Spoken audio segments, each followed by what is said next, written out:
Right, report writing. So, what are some of the good practices to write a report in areas of computer science, data science, and engineering, right? And this is more about, it can be more about developing new methods, evaluating current methods, or application of novel methods into some specific applications, right? That involve software, data, and experiments, right? So this is that focusing on report writing in this area. This is not for natural sciences or business and other areas. Those areas will have their own style. Okay. So why should we write reports? Why do we need to publish our results? Because we want to inform the community, right? We want to inform the community, the scientific community, if there's something that we have developed or designed that needs to be shared. It could be used in other applications by a good report. So a report generally is, you could call it a technical report. It could be also referring to a thesis, and it could, in a published version, is typically a journal paper or a conference proceedings in this area, right? So the title of the report, and this is all that the style that we use in our group, the style that I have been using in all my papers. Other academics or scientists, they may have their own style, even within the data science field. So there are many ways to approach this. So I prefer not to use abbreviations. This is a general guideline. And I prefer not to use abbreviations in the title of the project. The project should be simple and informative. And abstract. Why should we have an abstract? Basically, at times people do not have the time to read the entire paper, or an abstract is basically a very concise summary of the paper, which is highlighting your major contributions of the paper, which basically tells the readers what are your major aims and goals, right? And what makes your paper notable, what makes your work significant addition to the literature, right? The idea of research publications or reports, basically you're trying to do something significant, you're trying to do something novel. It, by novel and significant in the area of data sciences, it could mean that you are taking an existing algorithm and evaluating with other related algorithms. For example, you are comparing neural networks with the decision trees and ensemble learning methods, right? For a specific set of problems. And or you're developing a new deep learning model, or you're developing a new training method for training a deep learning models. These are some of the examples of contributions to the literature. And sometimes you could also mention in your abstract that you are providing open source code and data to make this work for better extension of your work. So basically try to limit abbreviations, right? Abbreviations, basically when you are introducing in the abstract, they need to be defined within the abstract, right? So you need to say, we use artificial neural network, in brackets, you can say INN, capital I, capital N, capital N. Then INN can be used within the abstract, right? Do not include abbreviations that are not going to be used again in other future sentences. So for example, you can say we are comparing artificial neural networks with a Bayesian neural network, and you give a bracket B and N, but you never use B and N in the abstract after that. So that's, your abbreviation is not being reused in the abstract. Your abstracts abbreviations are constrained within the abstract. Do not think that you have defined an abbreviation in the abstract and then it is going to be used in the introduction of the paper. No, you have to redefine an abbreviation again in the introduction. Abstract is separate from your paper. Just think about that. Use past tense. Some of the recommendations how you write: past, present tense, and active verse. So we, um, you can say, for example, a passive verse is: in this paper, a set of experiments were carried out, right? Or you could say active verse: in this paper, we carried out a set of experiments to evaluate the effect of the learning rate on the training of neural networks, right? So that sentence. So avoid passive voice. Generally in our group we avoid passive voice, and it's becoming more and more common in scientific writing to avoid passive voice and keep it active voice. Even if it is your thesis or your single author paper, you could say we. That's general used in my group, right? But some schools will say, oh, because it's your thesis you cannot say we. It's your PhD thesis, you can't say we, right? Your honors thesis, you can't say we. But for my group, I just advise that you use we, because that is one way to keep you as your sentences in an active voice. Okay.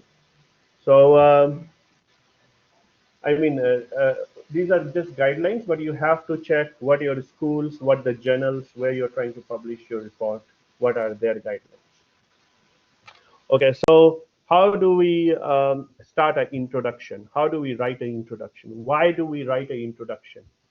So again, similar to the abstract, introduction gives you a bigger overview of your paper, right? It basically tells people by reading the abstract where your research is placed within what field, what are the gaps in the field, and what you are trying to do to fulfill those gaps in the field, right? So the first paragraph of the introduction can be an opening statement.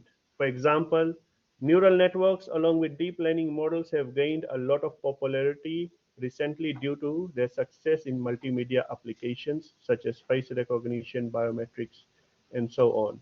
So these applications, basically you need to cite papers, right? And how do you cite papers? Basically, you go into Google Scholar and search for those keywords, right? And then you get the citation from Google Scholar. You can use EndNote, and if you are using LaTeX and Overleaf, you can use BibTeX referencing. And for BibTeX referencing and EndNote, there are numerous tutorials on YouTube. You can see how to do it, and tutorials on Overleaf as well. So say that there's this reference about autonomous driving systems, right? And I have included, I don't think I have included that reference, but I'm just giving an example. So when you search for autonomous driving systems, you will have series of papers in Google Scholar.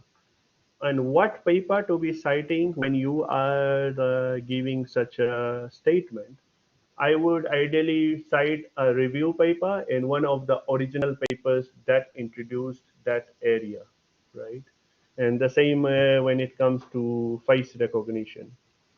So this is one way to, what you are doing is basically making general statement, and you're telling the reader that if you want to know further information about these general statements you are making, please refer to those papers. So as I said, these are the things, foundational papers, papers that contributed to these methods. Use past tense verse. That's my recommendation there. Second paragraph can highlight some challenges of the method, right?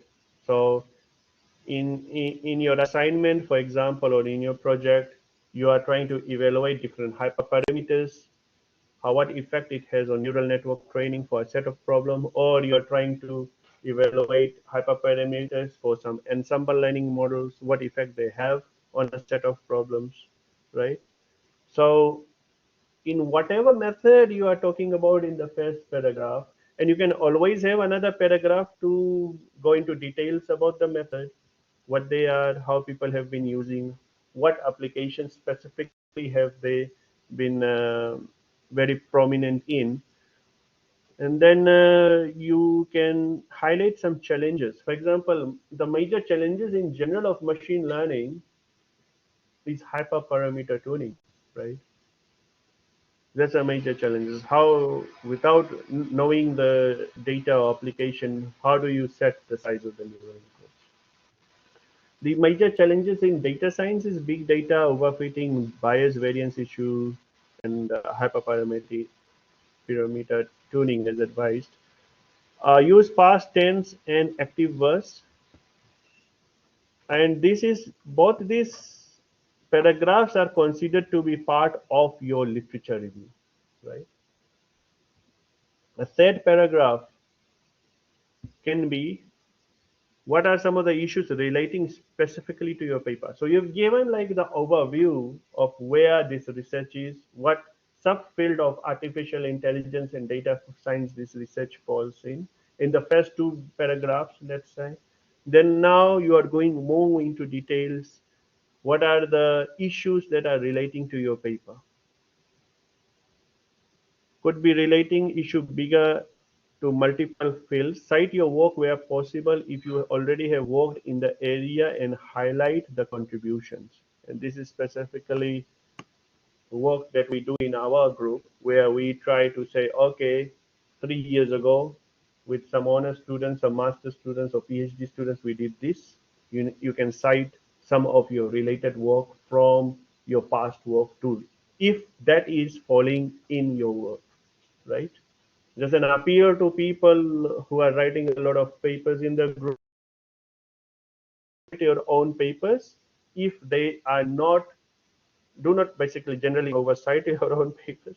It's not a good thing to do. Do not cite papers that are not related to your study just because it is paper from your group or paper your good friend has written in another group and it's not related to your study, right? And this has been a major problem in science, and I have been very vocal about it because scientific research is scientific research values papers or evaluates papers by the amount of impact it has made, and that is valued by the number of downloads and more specifically by number of citations, how popular that paper has become. Then you have all these random groups trying to cite each other papers to make that paper popular, which is not a good approach actually. Now that you have basically the first three paragraphs, you have basically given an overview of the field and what problems are there, why it is interesting, kind of those are things you have motivated in the first three paragraphs. Now you have a more focused motivation of the paragraph, why you want to do this project. Basically, that is highlighting the gaps in the literature, the gaps that you need to connect from your previous three paragraphs, right? There's not enough works done, for example, to evaluate parameters of neural networks. There is a very simple research writing exercise project that you have in this project. Otherwise, it could be something very specific to your PhD, your honors project, or your master's project, right? And not enough work has been done may not really be a very good motivation argument.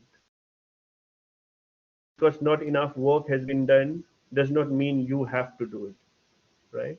You need to support your arguments further by having some concrete points, right? Meaning that, okay, you can say this paper, this author, Chandra et al. 2022, evaluated deep neural networks for a class of problems, and they found that LSTM network problems, but their study did not focus on newer deep learning models, right? Since they have not focused on newer deep learning models, and in the past year, three prominent deep learning models have shown good performance, and you cited those papers. We feel that it is important to have a second study or a newer study that evaluates all of the methods together, right? So that's an example of a concrete. Would your evaluation paper or your review paper, why is it important? Because people do not have the time to run evaluation studies, right, of all the different models on some data set. They don't have the time. They just need to read your paper. They just need to read your paper, and they need to take home the message from your paper that for this class of problems, this type of model is good with these parameters, hyperparameters. All right. So they don't need to uh, do those experiments and take a couple of months to find this conclusion. So, but it is your job to ensure that you are clear in writing those things and you have convinced the reader that this work is important. Then the fifth paragraph, this is one of the most important paragraphs. I mean, every paragraph here is important, but this is the key one. It basically is your contribution paragraph. It basically tells what your paper is about, right? Given the fields that you have introduced, given the motivations, the limitations you have highlighted, you now need to say, okay, I have told you all the backstory. Now this is how I am going to solve the problem, right? I am going to investigate this issue, and you expand on the title of your project basically. In this paper, we investigate this and that. We investigate a set of hyperparameters for ensemble learning method for this class of problems, right? Then list major goals. What you test, hyperparameters, which ones, what algorithms are being tested, what type of data set you are using, is this a classification problem or a regression problem or both? And you use present tense and active voice in this paragraph. Okay. Do not have a sixth paragraph where you give results. Do not have, say, once you have given this detailed paragraph, you do not necessarily need to again repeat yourself and say our contribution of the paper is ABC. Your aim and goals given in the paragraph, they are already highlighting your contributions of the paper. In biology or the natural science type of research papers, they usually have a hypothesis, right? And they say based on the this literature, the motivations, limitations, and motivations, we hypothesize that climate change, the effect of climate change is due to uh, the carbon dioxide release in the atmosphere for the last 30 years, the increase, rate of the carbon dioxide release on the atmosphere. And now we are going to test this hypothesis by evaluating this and that data set, right? So that's more of a scientific research paper where you are trying to test a hypothesis. In data science, machine learning, and applied machine learning, you don't usually test hypotheses. You basically are doing more of a engineering research, related research, where you are developing a software, hardware, or some type of a product, right? And you're just telling the readers that that's what you're developing, and in the development process, this is what we are going to test.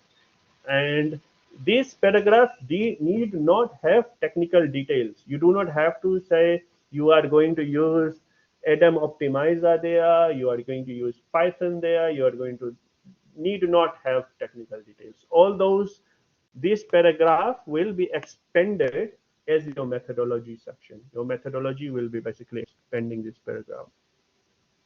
And this is like an optional thing, and this is typically in computer science journals and some applied computer science journals where you have one final paragraph with a couple of lines giving an overview of the paper. This is not working in areas of geoscience. My earth science and geoscience friends and colleagues, they don't like this paragraph. So whenever I was giving my papers to them, they were usually removing it. But it's typically used in computer science. So we have background and related work paragraph. Any questions so far? Anybody? So we have a background and related work paragraph. And this is usually optional, and this is typically avoided when people are writing conference papers which are short, like there's a 8-page limit or 10-page limit, single column format. But this is generally written for thesis and written for master's honors thesis, that kind of stuff, and also for long journal papers, right, in computer science and applied fields. And the papers can be double column, for example, 14, 15 pages or so on. And this is basically the things that you have not really gone into detail in the first two paragraphs. You can basically have subsections about details, more details of what has been going on that field, especially in the last 5 years. And also in this background, so sometimes in some papers you will just have related work. Some people will just give a related work. They will not give a background. Related work basically means you are telling in a similar style as a first and second paragraph. You are telling what other people have been doing in the line of research. So there can be subsections that are related to your application problem where you're covering major details that can't be given in the introduction.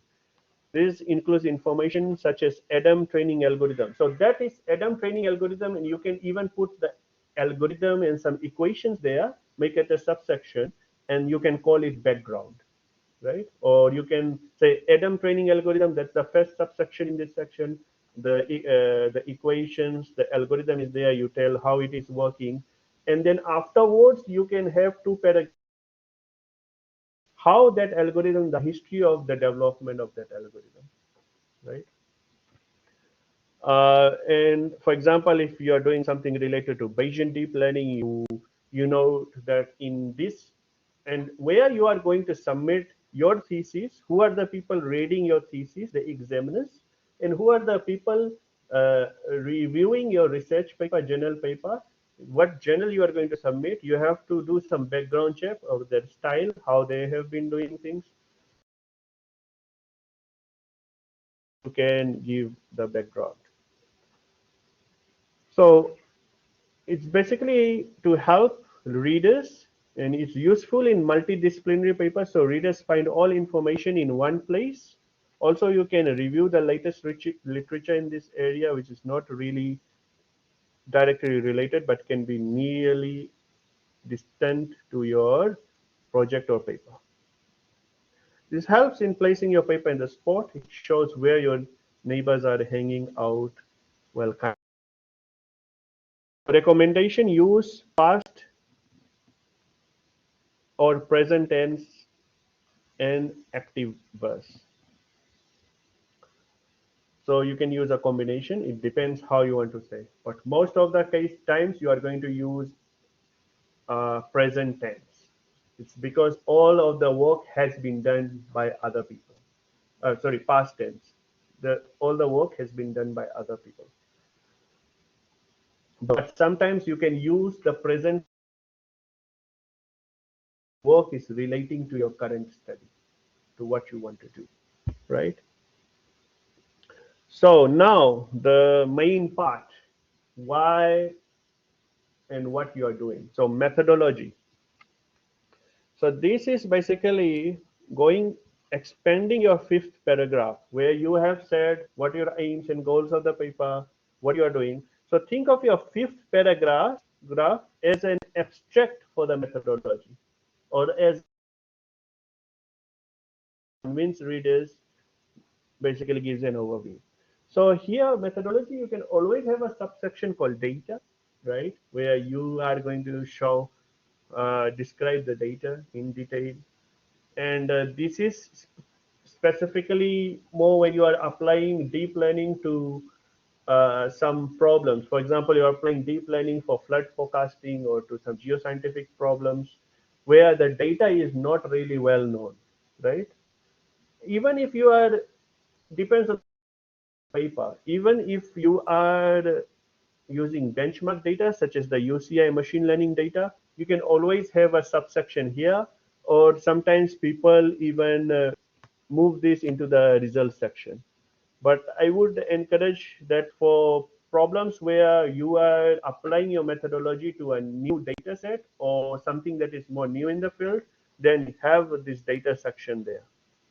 And the data section can also give a little bit of background of the problem, right? If your data set is about floods, you can give a background about what has been done in that area. So you can give a little bit of background there, or the information about floods and all the things that where deep learning has been used to for hydrology and flood problems. You will have subsection in the background section that connects with your data, so that basically when people read your data section, they kind of know what you're talking about. Because your paper may be read by somebody from computer science background who does not have any information or knowledge about floods, right? Or about extreme weather conditions, right? So it will give them a better view. Sometimes in this data section, you can put some visualization of the data. You can, like, for example, for the flood data set, if it's being taken from different locations in Australia, the census, you can put the map of Australia, and that's one thing, or some type of visualization usually is helpful. Overview of the methods. So what methods are you going to use to actually address your research problem, right?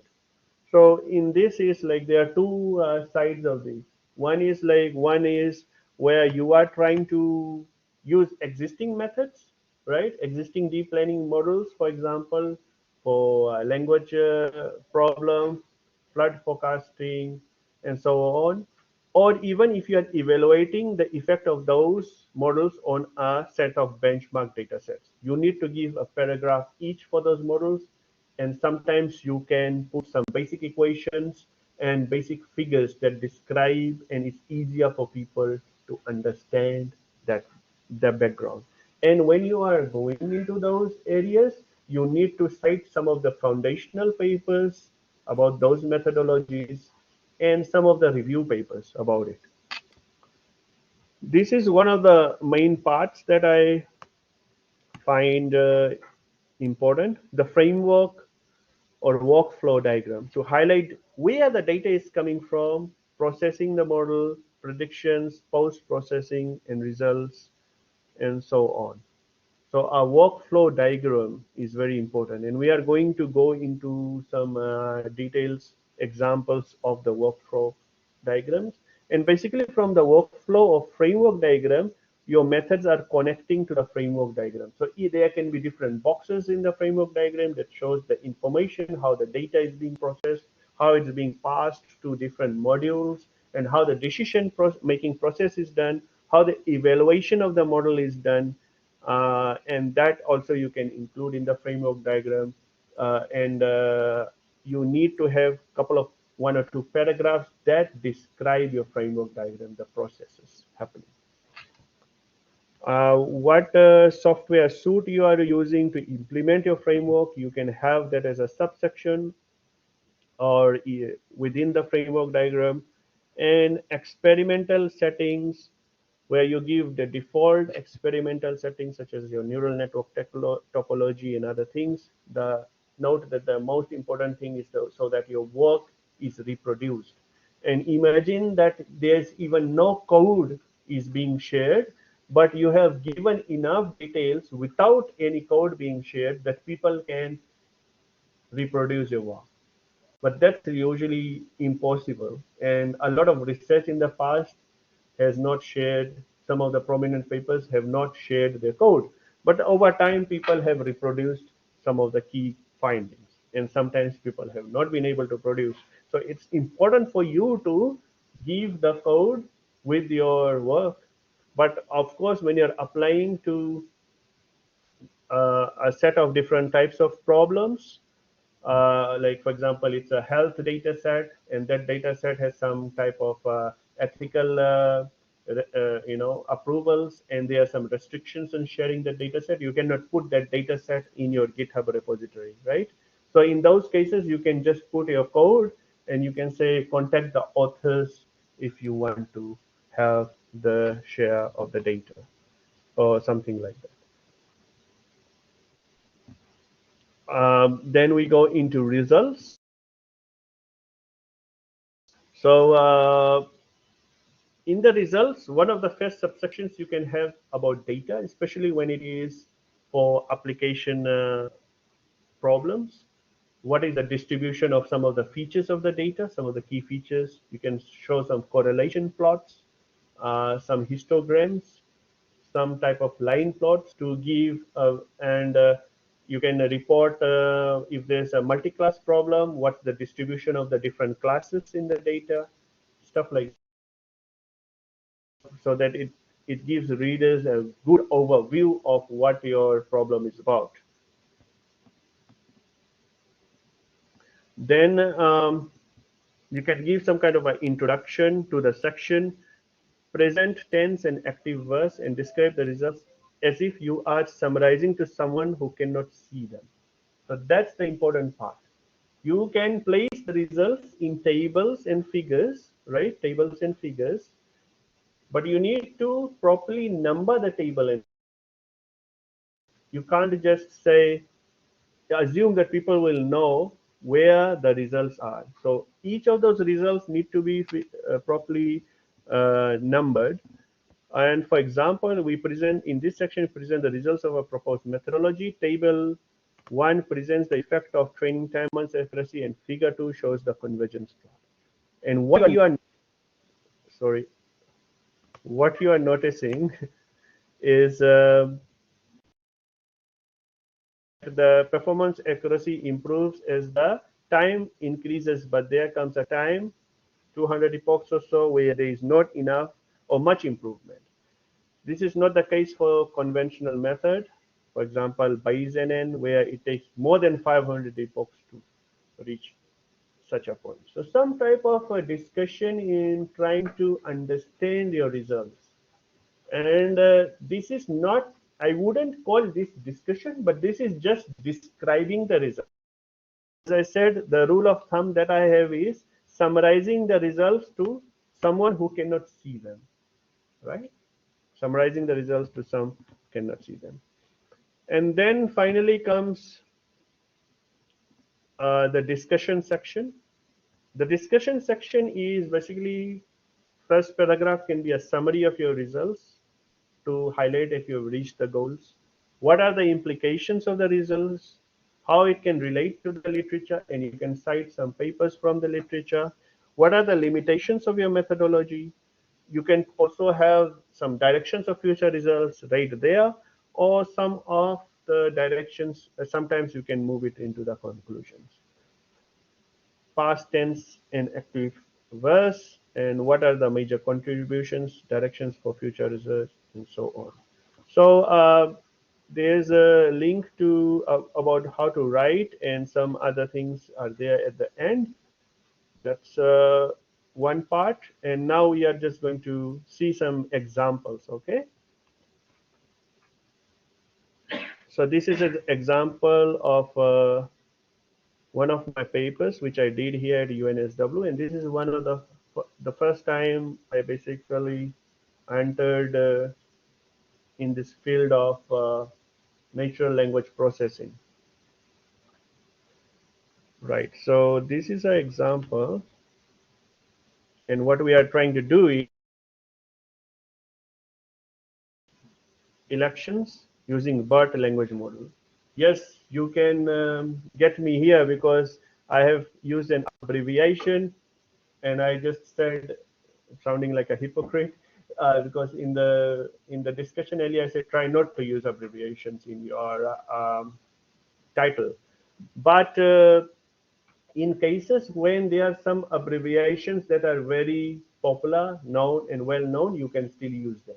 For example, US, and it's well known states, and BERT is also quite well known in the literature for deep learning models.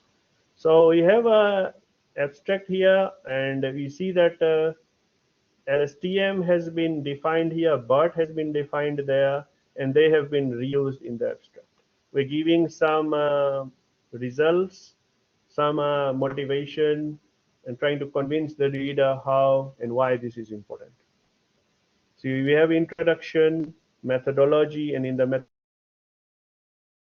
so introduction, we have in this paper, we present a framework that uses sentiment analysis via state-of-art language models to understand public behavior during elections. We employ BERT and LSTM language-based models for sentiment analysis, Internet Movie Database, IMDb as a training. Investigate if sentiment analysis from social media can help in modeling and understanding voter behavior during elections. And this is just the overview of the paper. So this is the example that I was telling you about. And COVID-19 and all those terms have been well defined and introduced in the introduction. And then basically methodology, the first part is the data set. So Twitter data set. Then we have this framework section. And we gave some details about the Twitter data set, how it's being processed, right? What type of systems are we using to process the data set further, word embedding, some technical setup. See that this is an example of a framework diagram, and we are describing this framework diagram in the place where in the earlier subsection. So by looking at just the framework diagram, and in journals such as Elsevier journals, publishers such as Elsevier, the journals, they have something known as the graphical abstract, right? So by just looking at this without reading the abstract, a reader will have some guideline, some viewpoint of what this paper is about. And these are two of the most famous people in the world. So I think, yeah, so Ritij has done a good job in making this framework, and I helped him edit the framework. So, and Ritij Saini is a student from the Indian Institute of Technology, Bombay. And this paper was written during COVID-19 lockdowns, actually, when I was locked down here at UNSW and he was there in Bombay. And basically, we never met physically, okay? He just emailed me and said, hey, prof, although I'm not a professor, everybody calls me that. I want to do some research project, and then we started brainstorming, and we did this together, right? And we published this paper in quite a good journal, and and it's getting good citations actually as well. So people are paying attention to it. So as I said, that you have modeling the results, and the results we are talking something about the data, and we are giving a map of where the tweets, where they are coming from, some visualizations, some geodata for each candidate, Trump and Biden. And so this is all part of the data analysis. So this is basically the data analysis is you just looking at the data with very basic processing, visualization without running your model at the moment. Okay, so this is without running the model. So that's all that is. And then we ran the model. So this is the data analysis till 4. And we got the Biden data set, Trump data set we processed, and what are some of the bigrams and trigrams. And bigrams or trigrams are most common word combinations, 2 and 3 of them. And then we see this, so we ran those, the model, the BERT-based models, and we used the IMDb dataset for training, and we used the model, the BERT-based model, for predicting different sentiments in different states. And you see that there's Biden state-wise average polarity. So we scored different types of had a polarity score, sentiment polarity score, and we looked at the different states and mapped those states. And then finally, when the election results came out, from the election results, we tried to map how our model, the sentiments expressed for Biden and Trump, how they actually compare to the actual winning of the U.S. elections, right? So these are nice visualizations, and it's a bit complicated. Some of the things, technical things are there, but at the end, we are giving a Python-based implementation in our GitHub repository. So this is one of the examples of writing the report, and we'll just have another example. Just a sec.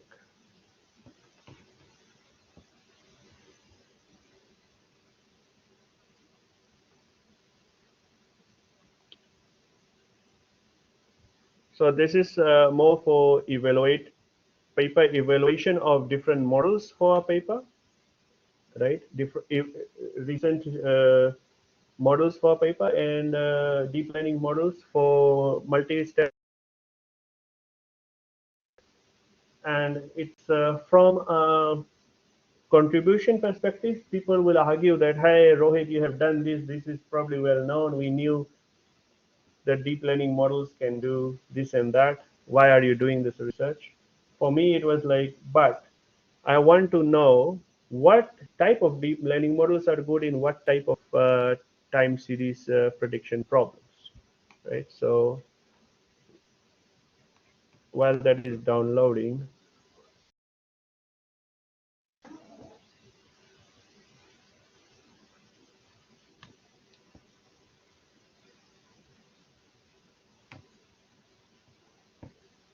right? So evaluation of deep learning models for multi-step ahead time series prediction problems.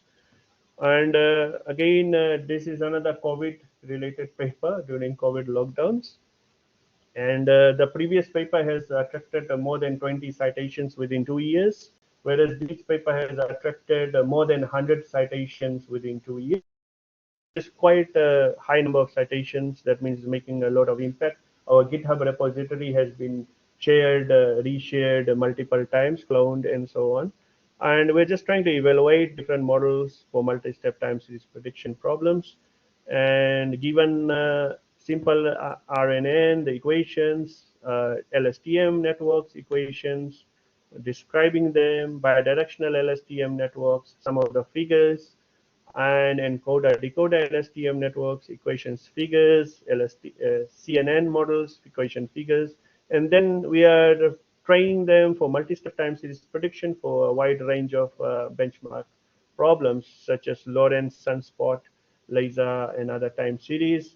And you can see that we are producing the train and the test RMSC and multiple steps. We are trying to predict 10 steps ahead and evaluating all these models together and trying to see which ones are doing better. So we also have, because there's too many results, basically we have, and we need some kind of a summary table of which ones rank better than the others. So, and where we find that CNN that ED-LSTM and BD-LSTM, they do quite well, and CNN also does quite well compared to the other uh, more methods in terms of the rank.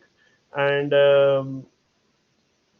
we do compare the results with the related published results from the literature, show some visualization, and show the results in specific tables, lots of tables here. It's a long paper, and also give the results. So this is another example of how we write papers. So that's all in terms of writing papers. Any questions?